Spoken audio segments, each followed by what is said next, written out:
Perfect. Let's get started. Thank you so much for joining me tonight for our lovely presentation on insurance. I realize it is everyone's favorite topic, and we're going to try and keep this to under 3 hours.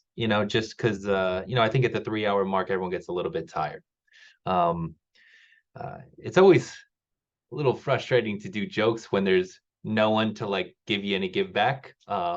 But shoot me an email if you think I'm funny. Ignore me if you don't. Um, Tonight, my goal is to more or less give you the cheat sheet in terms of how I think about insurance, whether it's, you find yourself in a store purchasing a product or buying life insurance, disability insurance, or everything in between. So I just really want to do some one-on-ones understanding of the major ones or the situations that I find to be catastrophic and that we have to do something about, as well as some areas where I think we can kind of skimp or just skip a policy altogether. So of course, if you have any questions, feel free to raise your hand and I'll be happy to call on you throughout the presentation. So if you guys can hold on for 1 second, let me share my screen.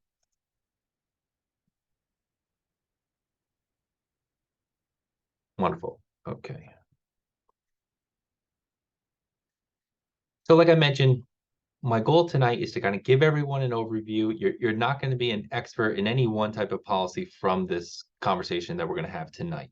But I just want to give you a little bit of an overview. Maybe something piques your interest, or maybe something is worthwhile to take a little bit of a deeper dive on. I'm happy to have a follow-up conversation. We can kind of take things from there. The other thing that always comes up for me is, in my business, I have a lot of situations where maybe your friend also works for me, your brother, your uncle, your parents. Everyone's needs are different. So I could be recommending one policy and one style, $1 amount to someone, and it could be completely different for another person. Really, every single aspect of your finances, there's probably 5 or 6 different things that get thought of, analyzed to come up with what kind of makes the most sense, factoring all those things in. So again, everyone's different. All the different types of insurances are tools. Sometimes tools make sense, sometimes they don't, but it really needs to be analyzed on an individual basis. Now, insurance really comes down to a game of probability. Something that a lot of people put a lot of emphasis in is, especially if they saw the situation themselves, or they know someone that had that risk play out and therefore want to get it. You want to be careful about what I would consider information bias. A lot of people say, all right, I have the experience and information that I was able to attain just by my own eyes. You want to take that in, but you also need to say, all right, I saw this event play out. Let me go to some statistics. Let me see probability. And therefore, maybe I just have a very skewed version of the reality just because my own personal experience. Let me see the stats behind it to decide whether I should do it or not. Another good example of this, and this is always going to play out because this is how all insurances work. And I use the example of, someone gambling. Let's say you had your rent money and you went down to Atlantic City and put all of it on red and it came up red. Well, was it the right decision because you doubled your money? Or was it just a horrendous decision that you got lucky on? You have to distinct the two. Just because maybe you purchased a policy or you didn't purchase a policy doesn't mean that because the thing played out well for you, that it was the right decision. So when we're approaching any type of insurance, to just kind of skip to the middle part, the way I think about it is, what is the cost? What is the probability that the event is going to play out? And how bad is the potential harm? Really, those are the 3 things. Every time I get asked, do I want to get this type of insurance, I'm playing out. So to give you an example, me and my wife went to go buy a couch. Couch, let's say, was $1,000. They were trying to push the insurance of, oh, if you get a tear in it, you can just completely replace the couch. All right. Go to the middle bit, probability. Well, I got 2 young kids. It's not too far-fetched of an idea that we can get a tear in the couch. So probability is decently high. Potential harm. if I lose $1,000 couch, is it catastrophic to my family? Is it catastrophic to my retirement?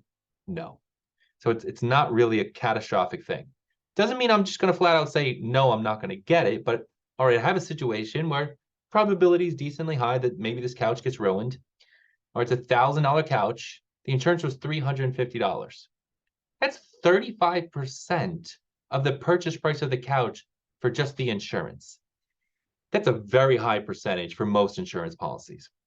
So this was a situation where it really didn't make any sense. Not that the probability wasn't there, but considering it wasn't catastrophic and the price compared to the purchase price was not reasonable. So I walked away from that.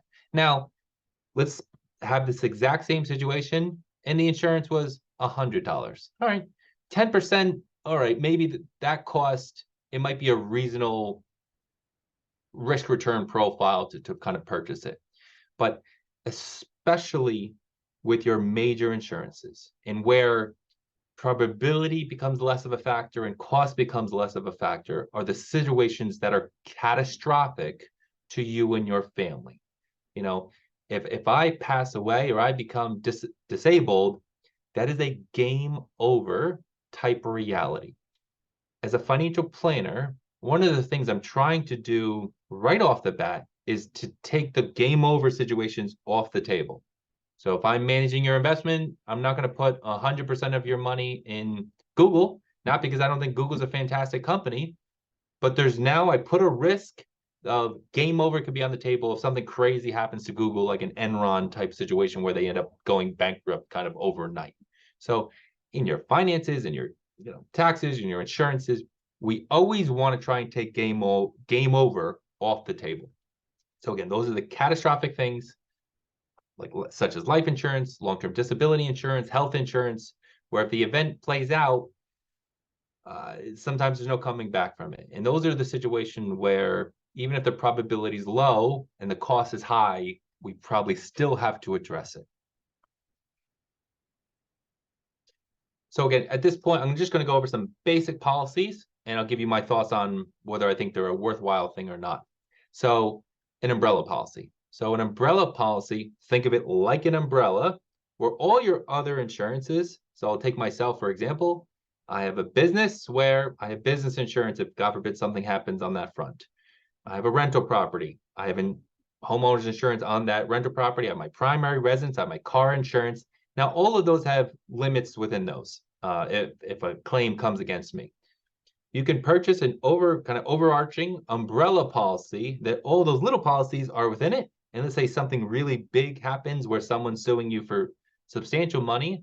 This is a large policy. It might be $500,000, $2 million that you can put over on top of everything. It's very reasonably priced. And again, what I'm doing is taking that game over situation off the table. So the more situations where you can have this come up, all right, I might have kids driving on my policy, I have multiple properties, maybe I have a business, the more it's kind of justified getting an umbrella policy. I would probably get one even if I had a kind of a simple financial situation. You don't have to get a crazy one, 250,000, 500,000, a few $100 a year might give you a decent amount of peace of mind to take that game over situation off the table. So I like it. You can get it through your kind of primary homeowners insurance. And again, it's just an overarching policy over all the other little policies. Life insurance. A lot of it I'm not a big fan of for a few different reasons. Some policies I don't think are bought or sold. You have some agents out there, some advisors out there pushing these way more into situations that I don't think make a lot of sense. None of the type of policies that you see on here are bad policies. They're all a tool that makes sense in certain situations. So I just want to walk through them a little bit, give you when I think makes the most sense for them. So for the most part, everyone really just needs term insurance. Let's say you're in your 20s and your 30s, you got most of your working years ahead of you, you have a big mortgage, you have young kids, you need a healthy amount of coverage, $750 million, $2 million. we want to get that as cheap as possible, and we want to cover our high risk years. Most of the time, if you're in your 20s or 30s or 40s, you might just go, I want a 20-year policy that bridges the gap of where my risk should be dramatically lower by the time the 20 years is over. Maybe a situation where you're pretty much close to retirement, your kids are out of the house, your mortgage is more or less paid for. You don't have the same insurance needs. So when you're doing your basics, term insurance is probably the only type of insurance you should get. Now, as we go through whole life and universal, they're pretty much can be used interchangeably, whether you pick one or the other. So a whole life policy, so just to recap, term, you're just more or less renting insurance. You're just paying for the cost of the insurance. There is no cash value, and the term ends, it's over. Whole life and universal life are what we would call cash value policies. They're designed to be kept more or less for your whole life. That cash value can be used as an emergency fund, as part of a retirement income strategy. But it depends on your situation, whether it's going to be a good tool for you or not. So within those, let's give an example. We have a $100,000 policy, and the premium is $1,000 for the whole life. Now, in whole life, you locked in your health cost. So out of the $1,000, maybe the expense of the life insurance costs $700, and $300 goes into a cash value and is slowly building up over time. It's a very predictable policy to kind of see played out. For the most part, the cash value in a decent policy might be growing at 4 or 5%. You could borrow from it at any time. You could take a loan from it, pay no taxes, pay no penalties. So it's not a bad emergency fund. I have a whole life policy, and I kind of use it for that purpose. I don't kind of really believe in it as a retirement income tool, but as a bucket of money where I can touch it, get access to it. If I find myself in a pinch and it's growing at a decent rate, I think it's a worthwhile product. Now, when would I not buy a whole life insurance policy?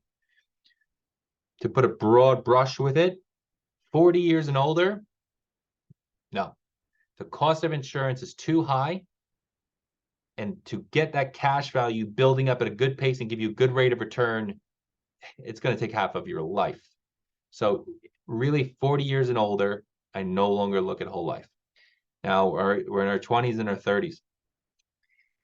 Get different health classes. Based on your health class determines the cost of the insurance. So if we find ourselves in a preferred or a preferred plus and we're young, okay, whole life might be a good option. Now, I only am recommending whole life if you got your finance 101s in place. We got all the insurances we need in place. We're saving towards retirement at a good pace. We have an emergency fund, and we have extra cash flow. Okay, I'll bring a whole life scenario into the equation. It is really very rare that I recommend whole life or really any permanent policies, because we have to check off a whole bunch of boxes before I'm going to bring it to the table. But for our argument's sake, 40 and older, bad health, don't look at whole life. Universal life, you have a little bit more flexibility of the premiums you're going to put in, a little bit more flexibility on the type of investment that's going to be within the vehicle. But you also have it might be more flexibility that also causes the problems. So universal life works a little different than whole life. So for $100,000 whole life policy, it might cost you $1,000, but it might only cost you $500 in the universal world, because the universal world, you're never kind of locking in your insurance. So the cost is very low in the beginning, but as you get older, that cost of the policy, cost of the insurance goes up, up, up, up, and up. So what happens with universal, these are the types of policies that are cash value, but also have the jeopardy of lapsing. So let's give an example. We're now 60 years old. We had a universal policy for 20 years. It's got 20,000 of cash value, and there's 100,000 of the death benefit, and you were paying $500 a month. Well, when you originally got it 20 years ago, the $500 you put as a premium, $150 went to the cost of the insurance. The rest went into the cash value and was growing. Well, now we're in our 60s and 70s. That cost is not $150. It's now $1,500. So that's eating away your cash value. And if you're not paying attention, that policy can kind of lapse on you. So universal life is a tool. It's one you kind of have to be watching and be cognizant of what's going on in it. It's one of the main reasons I almost never sell it unless I sell what's called a guaranteed universal life, in which case there's no chance of lapsing as long as you pay your premium. But the universal lives, a lot of people, they get a life insurance policy, they put it in the drawer and they don't look at it for 20 years. And then they bring it to me and they go, well, how does this work? I'm like, uh, at this point now, I'd collapse it. Or at this point now, we're going to have to put in double or triple the premium you thought it was. So if you have a universal life, I highly recommend letting me know. I'll analyze it for you, let you know what I should think you do. But similar to the whole life, I would not really be entertaining either one of these unless you're 40 or younger and you have a good health class. The guaranteed universal life has some interesting features, and I'll bring it up when I discuss long-term care insurance. So again, term insurance, that should be your bread and butter most of the time. Cheaply cover the risk. Why do we buy insurance? To cover the risk. When the risk goes away, the insurance can go away. Now, whole life and guaranteed universal life for the people that like, hey, I want to leave a burial policy or I want to leave something as an inheritance. Okay, then you might bring those back into the equation. But that's a different purpose than the covering the risk of passing away while you're still working, passing away while you got young kids or a mortgage. Now, for those individuals that are inclined to like, hey, I want to leave X amount of inheritance, or God forbid, if you have a situation where I have a child with a disability that I'm going to need to provide a good chunk of change for them for the course of their life, probably your best bet is what's called a second to die policy. That's a situation where typically a husband and wife would purchase the policy and it only pays out once both of you have passed away. Considering there's two lives that need to pass away, you can get a lot more insurance for less premium than it was just based on one life. So second to die is really based for people who want to leave as an inheritance, and typically gives you a very good rate of return that's guaranteed compared to other options. So this is not one where you're using it to protect someone's income or pay off a mortgage. This is really just for inheritance purposes to the next generation. Disability insurance. Disability insurance, not fun. Now, like say most of the people on this call, it's a situation where you worked for a bigger corporation. So if you're fortunate enough to have the long-term disability through your company, that's fantastic. So typically a long-term disability policy might pay you, and I'll use in this example, a salary you have of 100 grand, it might pay you 2/3 of that and to tax-free from now until when you were normal retirement age, maybe 65 years old. So let's say you're 30 or 40, you got young kids, and you have most of your working years ahead of you. You are the machine that has the ability to produce the income. That machine is vitally important. It is catastrophic to your family. If that machine breaks down, we need to buy it. There's really no ifs, ands, buts about it. Long-term disability is a must, in my opinion, just like health insurance, just like life insurance. So long-term disability, if you have to get it on your own, it's not cheap. It might be 1 to 2% of your salary, but think of it, you're going to spend 1 to 2% of your salary to protect the other 98% of your salary from now until your retirement. So obviously, the younger you are, the more important, because we have much more years ahead of us. Short-term disability is I find less value in it, because really it's a situation where the risk is not catastrophic. If you have a short-term disability event where you're out of work for 3 months, that stings, that's frustrating, but most of the time, and for the people on this call, you have other assets, you have other resources, you can borrow money from here, you can take a loan from here, you'll figure out a way of scraping by to get through the 3 months. So to me, the risk is not catastrophic. The premiums, I think, could be better used somewhere else. But this is one of those classic things. Like if you got it and you had the disability event, oh, it's really nice I had it. Sure. that doesn't mean it was a smart financial decision when you play out the probability, the risk, the return, and the cost. So I lean against it personally. I do not have any short-term disability policy. This is why we have emergency funds. This is why I build up a nest egg to just in case something happens. So long-term, absolutely a must. Now, if you're 60 and older, it kind of goes back to the short-term philosophy of that, like we have shorter and shorter payout time. So the need to have it goes down less and less. But for the most part, where you're in your working years, long term is a must. Short term, if you want to get it, great. If not, like I said, I pass on it. And it's similar to the short term, that the cancer, the accidental, the critical illness, those are all nice to have if God forbid the risk plays out, but those are not in the category of a must insurance policy in my eyes. Long-term care. This is probably the most frustrating type of insurance there is because there's like no upside. So let's go back to our equation. What's the cost? What's the probability? And is it catastrophic? Now, to give you rough numbers on it, if you have between 500,000, maybe in 2 million, if you're in between those numbers in terms of a net worth, that's the spot where this is a really tough conversation. North of 2 million, 2.5, 3 million, you can kind of self-insure. You and your spouse are going to be fine. And your inheritance, yes, it might take a little bit of a hit, but you're probably going to be fine. So the north end can self-insure the risk.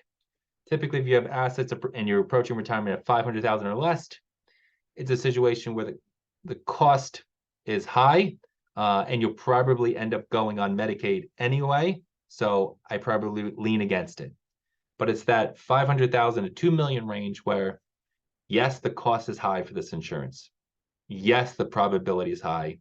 Yes, it could be catastrophic. And the policies that are available, the premiums can go up over time. But just because the premiums are expensive and just because they go up doesn't mean it's a bad policy to get. So I personally have this purchase this for my mom.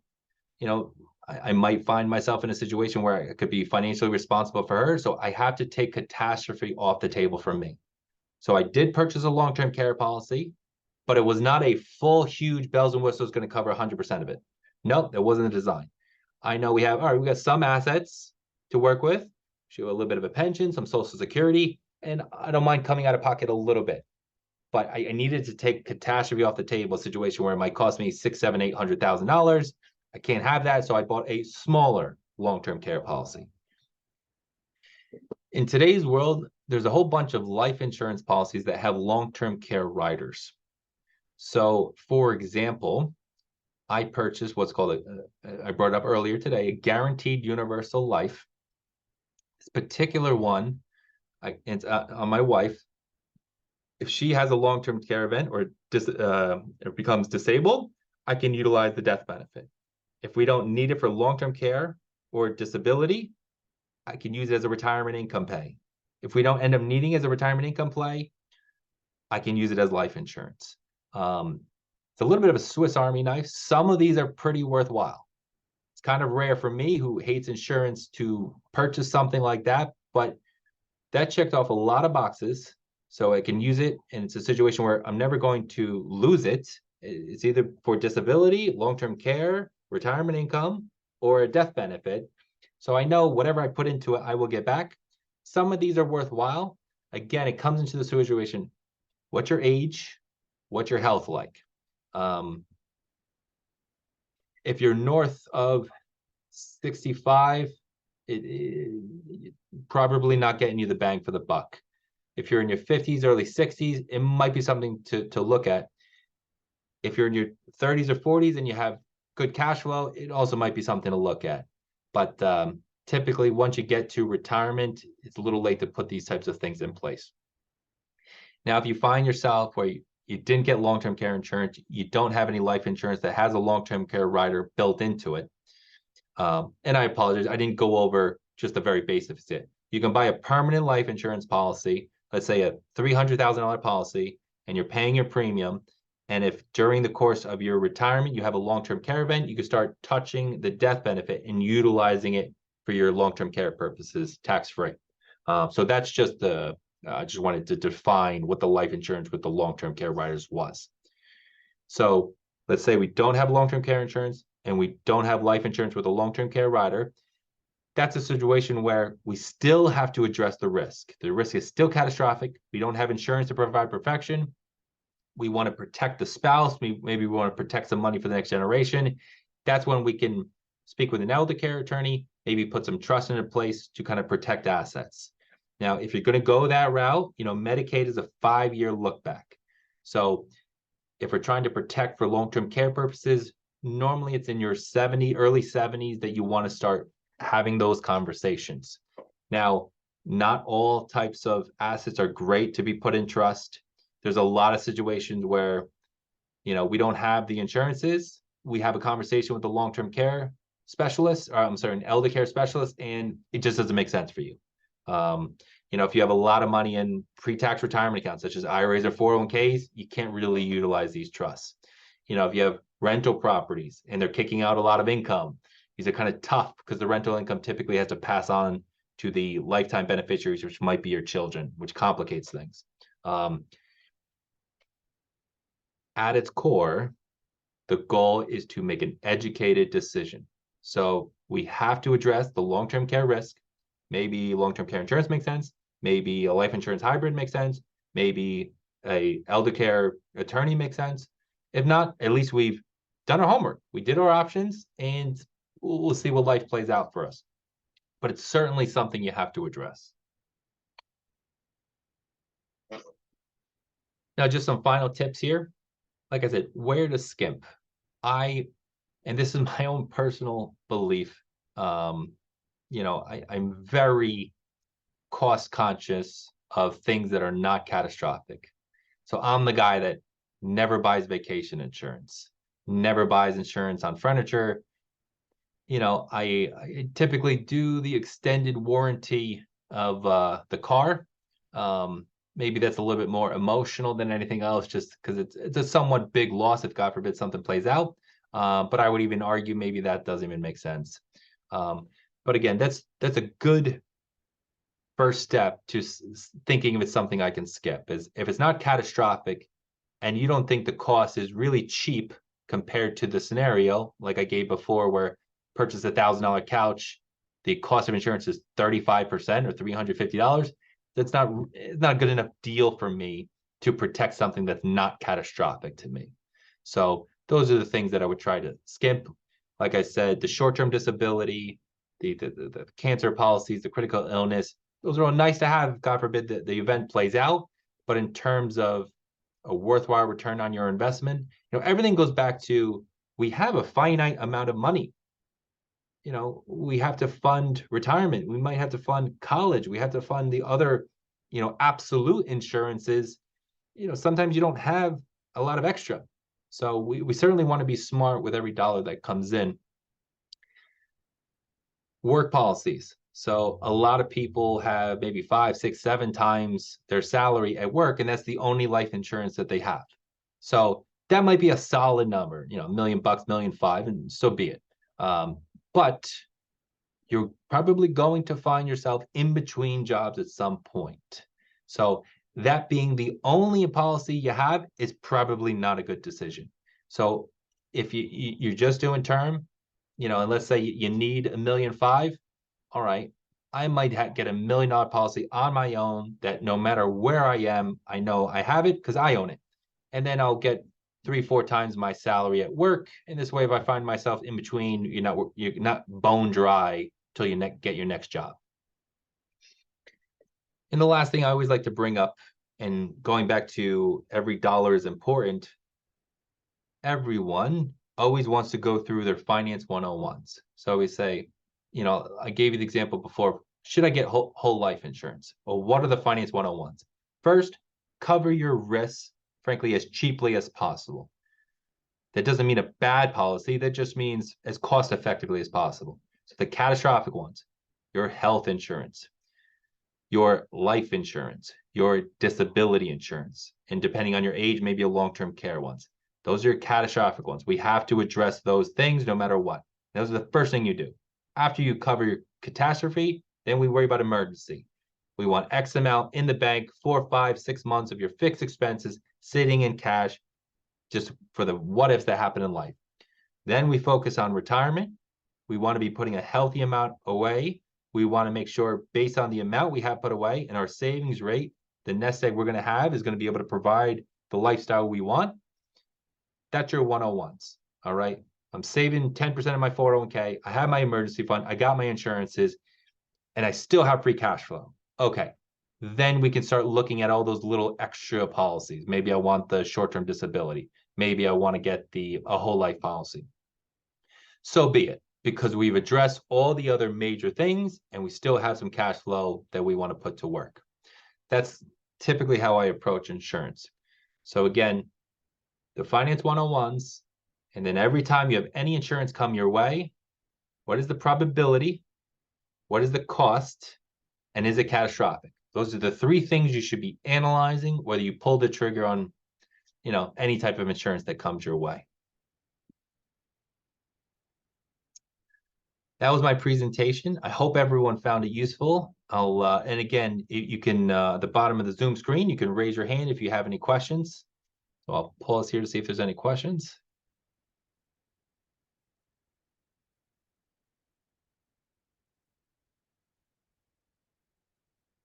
Wonderful. Well, again, everyone, hold on one second. Let me, hey, Len, you just have to unmute yourself and then you should be able to speak. Can you hear me? Yep, I can hear you. Okay, I'm just wondering, will this recording, because I missed the beginning, which I feel bad about, will it be available? Ooh, that is the perfect segue. I see you're recording. Yeah, so Wondering if let me show you guys real quick. So on our website, under resources and video, hit the little drop down, go to educational videos, and every single presentation I've ever done and every tip of the month you'll find there. So it normally takes us a week or 2 to get it through compliance, but once it's compliance approved, we'll be plopping it on the website. And Lynn, I can just leave myself a note to shoot you an email just so you have it. Thank you, Mike. You're welcome. Okay. All right. Perfect. Everyone, I thank you so much for joining me tonight. Of course, if you have any policies that you just want to get a second opinion on or have any questions, always feel free to give me a call or shoot me an email. Thanks, everyone. Have a wonderful night.